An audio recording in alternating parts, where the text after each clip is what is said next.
ഇതാ മഴവിൽ കൊട്ടാരം.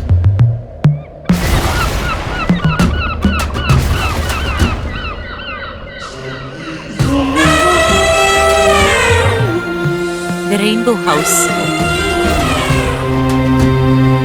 എന്റെ അമ്മയുടെ വീടാ.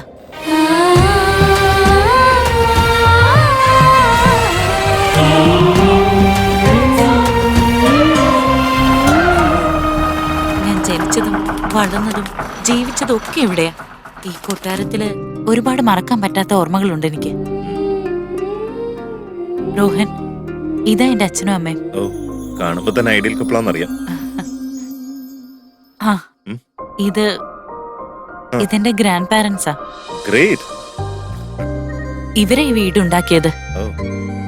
വായിരിക്കും.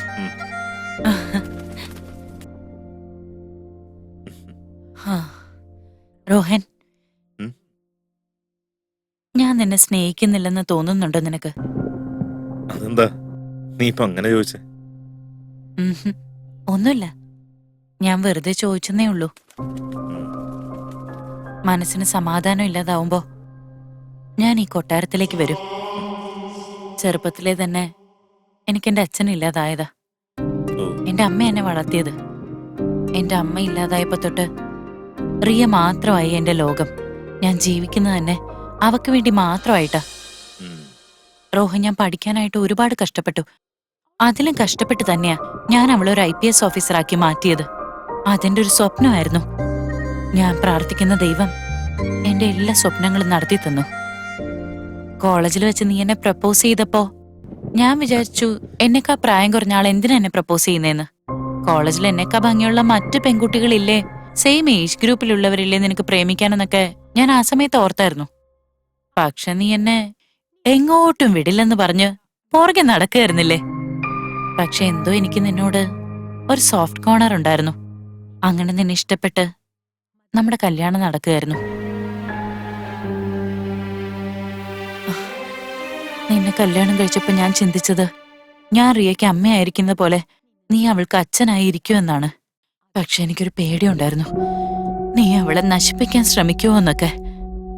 എനിക്ക് ഭയങ്കര പേടിയായിരുന്നു രോഹൻ. നീ എന്ത് ഭ്രാന്തൊക്കെ വിളിച്ചു പറയുന്നേ? വെറുതെ വായി തോന്നുന്നു ഓരോന്നൊക്കെ വിളിച്ചു പറഞ്ഞിട്ട്. അടങ്ങിയിരിക്കട നായിന്റെ മോനെ. ഞാൻ നിന്നോട് പറഞ്ഞ ഈ കഥ പാതി വഴിയിൽ നിർത്താൻ പാടില്ല. മുഴുവൻ കേക്ക് നീ. ഒരിക്കൽ മുംബൈയിൽ വെച്ച് നടക്കുന്ന സൈക്യാട്രിസ്റ്റ് കോൺഫറൻസില് ഞാൻ പോവാനിരിക്കുകയായിരുന്നു. ഓർമ്മയുണ്ടോ നിനക്ക്? ലാപ്ടോപ്പ് എടുക്കാൻ ഞാൻ മറന്നുപോയോണ്ട് ഞാൻ വീണ്ടും തിരിച്ച് വീട്ടിലേക്ക് വരികയായിരുന്നു, അഞ്ജലിയുടെ വീടിന് മുന്നിൽ കൂടെ. അപ്പൊ ഞാൻ കണ്ടത് നിന്റെ കാർ അവിടെ കിടക്കുന്നതാ. എന്താന്നറിയാൻ വേണ്ടി ഞാൻ അവിടെ വന്ന് നോക്കി.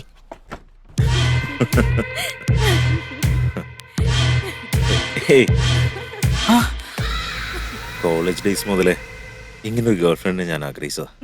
നിന്നെ പോലെ ഒരാളെ കല്യാണം കഴിക്കണമെന്നാ വിചാരിച്ചത്. പക്ഷെ എല്ലാം നശിച്ചു. അതുകൊണ്ടാണ് ഞാൻ ഒരു പ്ലാൻ ഉണ്ടാക്കിയത്. ആസ്തിയും അന്തസ്സും ഐശ്വര്യവും സമ്പാദ്യവും ഒക്കെ എന്റെ ജീവിതത്തിൽ നിറഞ്ഞു തുളുമ്പാൻ വേണ്ടിയിട്ടാ ഞാൻ ആ ശവത്തിനെ കല്യാണം കഴിച്ചേ. പാവം ആ ആന്റിയെ, ഞാൻ അവളെ ശരിക്കും പ്രേമിക്കുന്നുണ്ടെന്നാ അവൾ ഇപ്പോഴും വിചാരിക്കുന്നത്.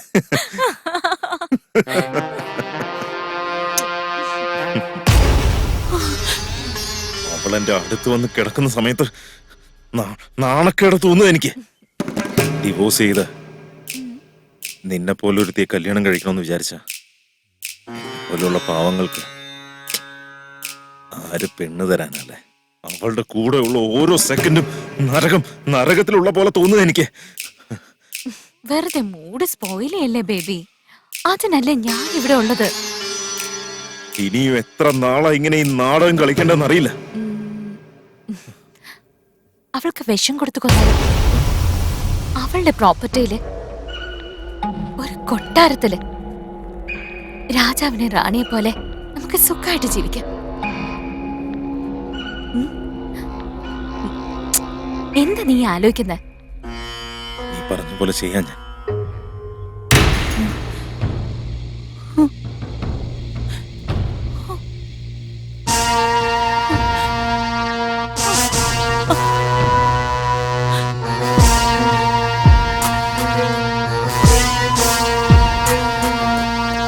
മനസ്സെന്ന ജാലകം മുരളുന്ന നേരത്ത് ചേതന എന്നൊരു ക്രൂരനെ യുദ്ധക്കൊതിയാൽ വേദനയോടെ നിറകണ്ണാലെ നീറുമതോ മനസ്സേ ഇത് സ്വപ്നമോ ദുഃഖമോ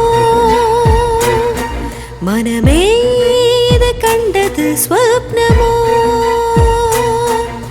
വഞ്ചന എന്നൊരു പാപം ചെയ്ത് യുദ്ധം തുടങ്ങിടുമോ മോഹമിതെന്നൊരു വാചകം ചൊല്ലി പ്രണയത്തെ പുൽകിടുമോ പകയുടെ രസമിത് അനുഭവം ചൊല്ലി മറുപടി പറഞ്ഞിടുമോ കടമകൾ മറന്നു ഞാൻ മയങ്ങിയ നേരത്ത് പ്രണയത്തിൻ രസം പകരൂ മനസ്സെന്ന ജാലകം മുരളുന്ന നേരത്ത് ചേതന എന്നൊരു ക്രൂരനെ യുദ്ധക്കൊതിയാൽ വേദനയോടെ നിറകണ്ണാലെ നീറുമതോ സർവേശ്വര നീ എൻ ഹൃദയമേ നീ എന്ന ഭയം നീ പറയൂ എൻ ഹൃദയത്തിൻ നോവിനെ കേൾക്കൂ നീ കേൾക്കൂ മനസ്സിന്റെ നൊമ്പരമിനെ കേൾക്കൂ ശക്തി നീ കേൾക്കൂ വിരളമായൊരു ഹൃദയം നൽകി ജീവിതമിനിയേകൂ മനസ്സേ ഇത് സ്വപ്നമോ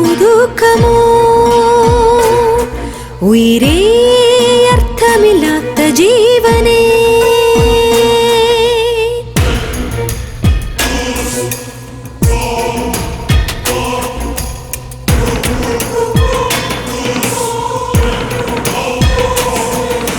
വൈകല്യത്തിൻ താരകധർമ്മമോ പ്രതികാരത്തിലമർന്ന കഥയോ ആമുഖമില്ല നേരമിതെന്നോ വിരഹത തേടിയമർന്ന കഥയോ പകയുടെ വാലിനാൽ ശിരസ് തകർത്തൊരു പ്രണയമോ അന്ന് മരിച്ച ഞാൻ മറ്റൊരു ജീവിതം ആരംഭിച്ചു. ഒരു കൂട്ടുകാരിയായി കൂടെ നടന്ന് അവൾ എന്നെ ചതിച്ചുകൊണ്ടിരിക്കുകയായിരുന്നു. പക്ഷെ പണത്തിനു വേണ്ടിയും കാമത്തിനു വേണ്ടിയും നീ എന്നെ ചതിച്ചു. മുഖം മൂടി ധരിച്ച് നീ എന്നെ കബളിപ്പിച്ചില്ലേ? ഥു. നീ ഒരാണാണോടാ?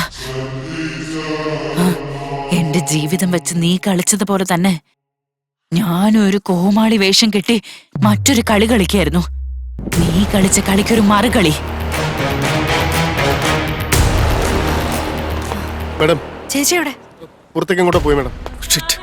എവിടെ പോയതാ? അതേതോ സുന്ദരമായ സ്ഥലമാണ്, റെയിൻബോ ഹൗസ് എന്നാണ് എന്നോട് പറഞ്ഞു മേഡം.